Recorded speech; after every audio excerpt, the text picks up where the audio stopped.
podcast, we'll be posting some extra bonus episodes. We're calling this new offering the CannaBiz Roundtable. We'll be featuring industry leaders from cannabis companies.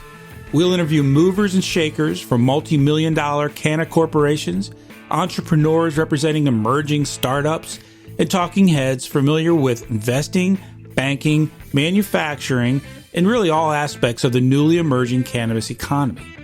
So welcome to the first episode of VoteProPot-Cast CannaBiz Roundtable. A few weeks back, I received a package in the mail of a new cannabis-based beauty product. It was a men's cologne called Fog and Tree. I opened it, and the description on the packaging really sparked my interest. It said, and I quote, "Fog and Tree is a natural eau de parfum infused with essential oils from the cannabis plant. A woodsy and herbaceous scent with fresh coastal fog and a touch of the sticky icky." Now, the sticky icky part's what got me. Today, my guest is the CEO of Fog and Tree. Please welcome to VoteProPot-Cast Cannabis Roundtable, Liz Kost. Hi, Jay. How are you? Oh, I'm dandy. And the reason we called you, as I mentioned before we went on here, VoteProPot-Cast is starting this kind of a new bonus feature. We're going to have these a couple times a month where we're going to have people in the industry on. And you're our first person. Congratulations, I guess. Maybe. Thank you. So I was very impressed with the smell, if you forgive the term. I'm sure there's something more official that you use in marketing. But my wife even said, wow, what? She didn't know. What is that? And here's the cool thing about Fog and Tree. It's got that really nice scent. It's not overpowering. And yet there's the slightest hint, I guess, of the terpenes. Of the sticky icky. The sticky icky, man. It's just there in the background a little bit, which is very cool. It's so bizarre when we do our product formulation. So we work with a master perfumer in the I was going to ask you how you do develop. That. Uh-huh. Yeah. Scientist. He's our nose. He's the scientist. He helps to develop a base scent. We give them a creative brief, and our whole point is to make the fragrances experiential. So it transports you to a time and place. Being California is our time and place for our brand. And as you know, Humboldt is known for its fog and big ass trees. Oh yeah. So that's where we got our name. And killer weed. But the cannabis essential oils, the terpenes, are truly magical. And when we do our formulations, we smell the base fragrance without the cannabis. And then we introduce the cannabis during the compounding phase. And it is literally magical. Wow. Like, it changes it so much. It's so bizarre. That's interesting. So, I guess your first product is Fog and Tree. Yeah. The men's cologne. Why men's cologne? What brought you there? My husband and I started a design studio in 2015 called Purple Line Media, and we specialize in branding and packaging design for cannabis in California. So we started out designing in the black market, if you will, which was super fun.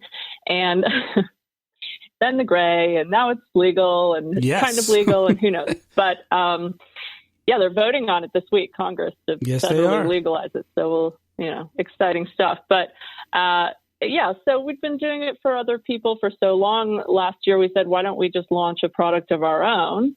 Since we know the industry and we know the consumers and we know branding and marketing and packaging and all that good stuff. So we spent a little time defining what we wanted to launch. We didn't want to do anything that was plant touching, which is such a weird term, but it's very much a term in this bizarre business space. Cannabis is a fun industry. It is. So that's why we're here. So we had this handful of cannabis terpenes from a client of ours, a design client of ours. And I said, what do you do with these? What are cannabis terpenes? What do you do with them? And my husband said, I don't know. You smell them and they give you effects like anti-anxiety or calming or stuff like that. And I said, well, why wouldn't somebody make a fragrance out of these? Right? I mean, makes sense. It's kind of like aromatherapy, I suppose. It's totally aromatherapy. So I started researching cannabis terpenes, and most plants have like a handful of essential oil compounds in them. They're called terpenes, but sure. I call them essential oils because nobody in the general public knows what terpenes means. That's right. So, yeah. So most plants have a handful of aromatic compounds. The cannabis plant has over 140 compounds in a single plant. Mm-hmm. So they're highly complex. Some of the compounds haven't even been identified yet from a scientific, chemistry perspective. Mm-hmm. There's a ton of research to be done on cannabis terpenes. There haven't been, obviously any medical testing or clinical trials, any of that kind of stuff. So we're really on the cusp of the technology of terpenes and being able to apply them into everyday products. So we try to make experiential, completely 100% all natural products that you can use as aromatherapy in your everyday. How are you marketing the Fog and Tree? I mean, are you strictly online on your website, or any retailers or? Yeah, so we are selling direct to consumer on our website, fogandtree.com. We currently have our first product, which we launched in December, is an E84. Thank you. And don't worry, my husband. I butchered the hell out of that one, didn't I? My husband can't pronounce it either. Thanks for pointing that out. But yeah. So we have a unisex E84, and then we just finished bottling our cannabis beard conditioner. I saw that on your website with cannabis terpenes to that. Very cool. Yeah. Very cool. Yeah. Right now we're marketing. To go back to your marketing question, yeah. We're marketing towards men for the most part right now. We chose to go the male route for a couple different reasons. The first is that men are the majority cannabis consumers in the United States. And so there's less of an educational curve when it comes to cannabis terpenes in men. The other reason is that there's really a big hole in the CBD world for men product representation. I mean, if you go out there and you look at CBD products, for the most part, they're marketing to millennial females. That's true. So right. We wanted to give the guys something. I see. Okay. We're also carried on, sorry, I'm bouncing around. We're carried on the Grommet, which is an online discovery website, and a couple brick and mortar CBD stores, brick and mortar retail throughout U.S. and Canada. So do you have like a marketing team, or have you hired an outside marketing firm? How are you getting the word out? It's hard because with cannabis, you can't put ads on social media. Exactly. That was my next question. Yeah. Yeah. Advertising on Instagram is a no. Facebook is a no. And so, even if you're in the sort of beauty or cosmetic sector, you're not selling a product to get somebody high. It's not even CBD. Yeah. It's nothing you're going to consume internally. Why would it? I know. Why would that be a problem? Well, so the explanation we received from Facebook, i.e. Instagram, is that our website is promoting a federally illegal substance. Perfume. Yeah. We wouldn't want to have anybody use cologne, for God's sakes. I mean, that's like 20 years in the pen, I think. No, but they're basically saying that we're promoting weed. A bunch of crap. No. Yeah, they basically believe we're promoting weed. And, I'm in a lot of Facebook groups with other cannabis entrepreneurs, and even people who have cannabis educational blogs and websites. They get their bank accounts shut down. Yep. They can't advertise. They can't have credit card processing. This is an ancillary business. Well, we've certainly, look at us. We consider ourselves a political site, certainly with regard to Facebook. And they still wouldn't let us buy ads. I mean, because they said the same thing. We're promoting. So, yeah, it is what it is. It's just one of the So let me ask you about the competition in your space. I mean, as far as, is anybody, I haven't seen anyone else doing this, which is why I wanted to have you on. Well, nobody's doing it. Good. Right. That's nobody's great. doing it. We're the only people in the world creating fragrance products out of authentic cannabis terpenes. Wow. Most fragrances will say they're a cannabis fragrance, but what that means is they're basically using cannabis accord. So it's the same. It's terpenes that smell like cannabis. Smell like cannabis. And yours doesn't. Yours is just the slightest hint. I mean, if you say it's there, but it's not an overpowering part of the overall scent. Yeah, we wanted to make it seem like you were taking a hike in the redwoods of the Pacific Northwest. Yes, it is. It's very earthy. I love the smell. I really do. And we're also developing our female fragrance right now. So that'll be launching in Q1. And that one we are calling the California Fruit Bowl for right now. So it's sort of like if you take a road trip through California and you roll down your windows and you smell that California ag with like citrus and roses and eucalyptus and a little fresh earth and a little bit of cannabis. You don't have any smog in there, do you? No smog. But okay, stay away from the smog. All right, that leads me to a question. You know, like I said, there's a hint there. So what happens if I'm wearing this nice cologne to the airport and I'm in line and the TSA going to pull me over and the dog's going to be sniffing me? You know? No. You promise? No, okay. I think you'll be fine. I promise. And they're not going to search the rest of me? No, right. No. And, you know, people are so funny with cannabis and the TSA anyway. You know, the TSA has... They're looking for bombs and heroin. Well, let's hope. So, No, we've done a bunch of stories on that. So, yeah, I mean, that gets into another subject. But the reality is the TSA can't arrest you anyway. They have to call the locals. No. And if you're in California, the locals don't want to screw around with that. They got other stuff to do. Right. They're not going to do anything with you anyway. Yeah, and you know, and the lines are so gray now with hemp and, you know, a lot of states have stopped prosecuting cannabis stuff because they don't know if it's hemp or cannabis. And all of our products contain 0 THC and 0 CBD. It's just terpene compounds. So if you were to get it tested for whatever reason, I mean, it's not like you're going to fail a drug test if you wear it. You'll be fine. I promise. All right, good to know. You touched a minute ago, you touched on Congress is voting on a bill to federally legalize. Yeah. We talked about that. But going further back to September, I guess it was, they passed the Safe Banking Act, right? Which is supposed to do a lot of things. So how will that have an effect on you and your business, the Safe Banking Act? I mean, I should say when. Yeah, when. But does it, first of all, do the laws as they stand with regard to cash and credit cards and so forth, does that even impact you? Absolutely. I don't understand that. I mean, you're not selling THC or CBD or... that's crazy. It's so bizarre. It is. It's really crazy. Just because of the fact that we have cannabis on our packaging. I see. You know. That's all it takes, huh? That's all it takes. But, you know, there's a lot of cannabis candles and cannabis stuff out there that, you know, says cannabis on it. So we're really kind of in a gray, slushy kind of area, which can be uncomfortable at times.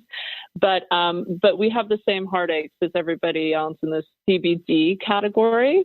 We have to have a high-risk credit card processor, you know, high-risk banking, all that kind of stuff. What's interesting is that everybody clumps our product as a CBD product, right? Even though there's no CBD in it. So in the general public's mind, people see THC products illegal, CBD products legal, and that's it. Like there's over 113 compounds in the cannabis plant as far as, you know, THC, CBD, CBA, CBN, THCV. There's like so many. But the general public is like, is it THC or CBD? Right. That's all they know about. So bizarre. Yeah. Right. So bizarre. So we definitely fall into CBD banking areas for our product. So how do you think it would be? How do you think it's different for you and your company as compared that's as a startup, you know, somebody getting the ball rolling compared to another company, some guy starting a company installing windows or open a brick and mortar selling whatever? I mean, what do you see as the obstacles? You have to have a lot of cash. Right. That's what it's all about, right? You have to have cash.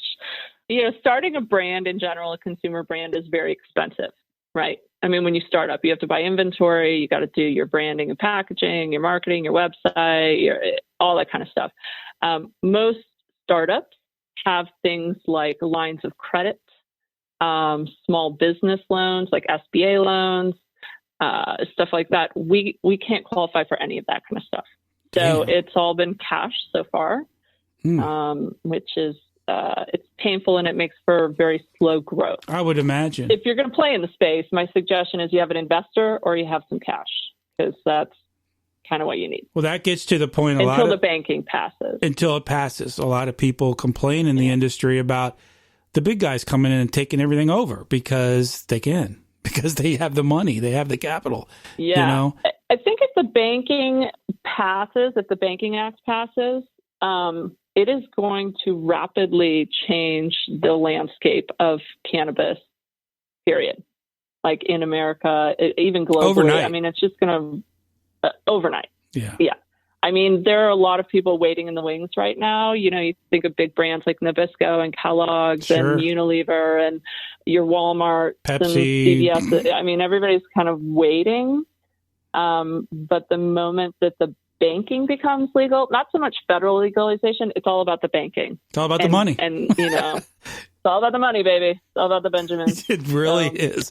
Let me ask you about a subject that we've touched on the show and that we see in the press very often, and that has to do with women in business, specifically in cannabis business. Let me read you something here.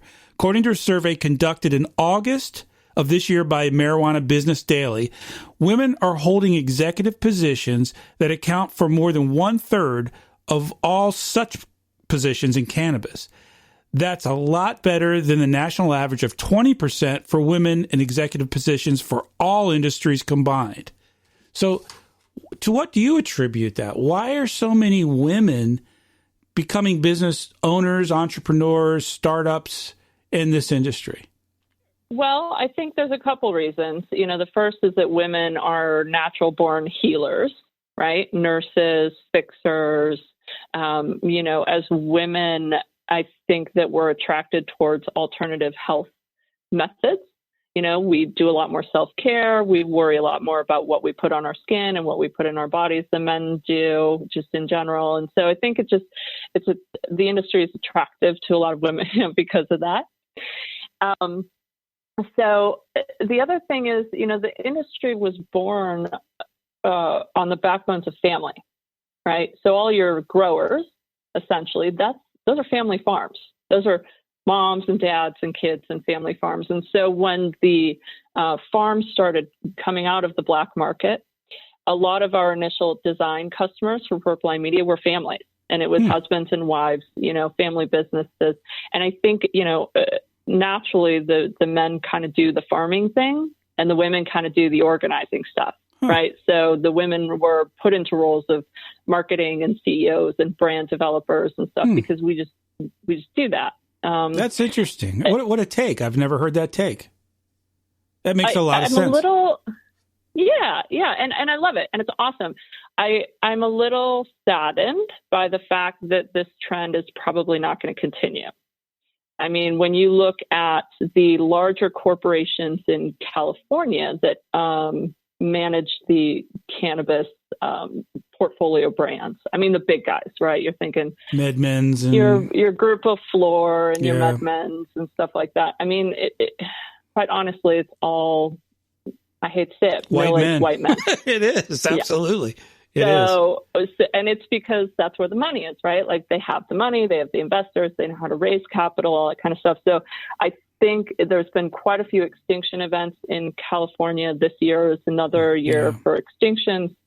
More and more of those smaller mom and pops are getting bought up or dissolving and being purchased by these larger conglomerates, which are all men run. So I hate to be the doom and gloom on it. No, I think you're right. But, I mean, you're exactly right. Yeah. But I think that in the CBD beauty space, in the cannabis beauty space, there's definitely a lot of room for women to take on leadership roles because, you know, we just know beauty better. And so I think in the CBD world. Yeah, it's evident. And especially in the CBD world, it's quite evident that women are everywhere. And it's a good thing. I mean, I think it's a great thing. Let me ask you a question, and we'll wrap things up here shortly. Question I kind of ask everybody. Do you have a prediction for full federal legalization? Do you think it's going to happen next year or 5 years or 10 years? Do you have any ideas? Oh, gosh. Well, I mean, there's just so many things on the landscape currently. I think that the banking, it's chicken before the egg, right? Like, we don't know, is the banking going to happen first or is federal legalization going to happen first? And it's sort of like, yeah, well, and then we're in the middle of something called an impeachment, right? And then we're moving into an election year where you've got, Joe Biden saying that he doesn't want to legalize cannabis because it's a gateway drug. So there's so many things. There's so many things. And we, being Vote Pro Pot, that's really what we're connected into is the politics. We're here in Washington, D.C.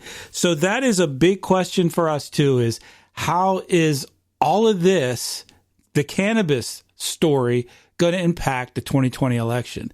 I mean, you could see it going either way. If a Trump all of a sudden came out pro-cannabis, pro-federal legalization, what would that do to his candidacy if his opponent was a guy, an old white guy, who said, no, we don't, it's a gateway drug and I'm not going to legalize it? That would just turn everything on its head, I believe. Well, that's just it. I mean, Trump might be saving it for a re-election card because we wonder about that. We've talked about that. Biden's come out and said he's against it. And, there's already articles saying that it could hurt Biden's candidacy because he, it's not the popular opinion right now. And then, once it does become legal, it's not like it's just going to be legal overnight, right? I mean, it took California, I think it was two years to write our regulations, and they were literally changing every 6 months. And they still are. And they still are. Well, they're still, yeah. And then you have the FDA has to come up with regulations. You have the, public health. I mean, there's so many pieces to the puzzle and who's going to manage what and what are the rules. And so I think even if it does become legal, we still have a long way to go. But yeah, we're getting there. We're getting there. And the change we've seen in 5 years is exponentially greater than I would have anticipated 15 years ago. So that's a good thing. And we shall see what becomes. We can only cross our fingers. So finally, what advice would you give for we have a lot of listeners who are entrepreneurs. A lot of people are really interested in getting into the cannabis industry in some way. What would be your advice? I think that there's two pieces to this. The first is starting a business in cannabis, and the second is working in cannabis, right? So the working in cannabis part, I would just make sure that you're protecting yourself. If you're contracting for a lot of these cannabis companies, because they all operate on cash, use contractors instead of employees. Mm-hmm. The problem with contractors is you don't get any equity, you don't get any shares in the company. And so if you're putting in a lot of time and effort to build a company for somebody as a contractor, they could literally fire you on a dime. Right. I've seen that happen to several friends of mine that have been CMOs for these cannabis companies that are very turbulent. So I would just say make sure you're protecting yourself if you're going into work for the industry. Yeah, that makes... Because there's a lot of prey-driven employers. I think I would say your heart has to be in it because it's not an easy business. I mean, starting any company is not easy. But the cannabis industry, there's so many extra walls to climb. You got to love it. So... And quite honestly, I mean, public opinion plays a big role too. I mean, I'm a mom. I go to, play dates and I used to be in the alcohol industry for many years. And the alcohol industry is a terrible industry. People that, and I mean, I drink, don't get me wrong, but, people, they get into car accidents and they have family disputes and it's just a horrible drug. But, when I would tell my mommy friends that I was working in the wine industry, they'd say, "Oh my gosh, that's so exciting. You should bring over some wine and we'll have a play date." Right. And now when I tell my mommy friends that I'm in cannabis, they basically turn and run the other way. Wow. And I never hear from them again. So public opinion, just that's a good point. Know that if you're into it, the public still is not. The stigma is still there. The stigma is absolutely 100% still there. And then the third thing, I guess, if you want to be an entrepreneur in cannabis, again, having access to cash is the only way that you're going to be able to grow and scale and maintain your business. We've put in our personal funds as much as we can into our product, and we've recently been accepted into an accelerator, which is great. I think that if you're going to go into it, just go into it knowing that you're going to have to do some sort of fundraising. And know how to do that and start to do that early on, so that you have plenty of time to do that, because you are going to run out of cash and you're going to need it. So if you have a good idea for a product or service, start thinking about raising money is what you're telling us. Liz Kost, can't thank you enough for coming on to our first episode of CannaBiz Roundtable. Check out fogandtree, just like it sounds.com. And is spelled out, fogandtree.com. It's a great product and more to come. And Liz, thank you very much for your time and for advice for other folks that want to get into the business. And we will stay in touch and we'll talk to you soon. All right. Thank you so much for having me, Jay. I was super excited to talk to you today. And I look forward to hearing your newest series on cannabis business.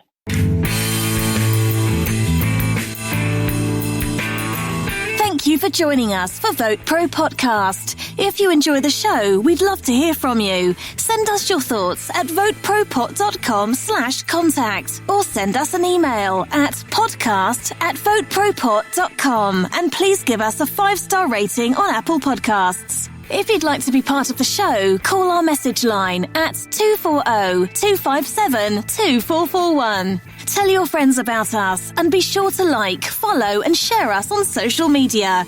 Just go to Facebook, Instagram, LinkedIn and Twitter and do a search for VoteProPot.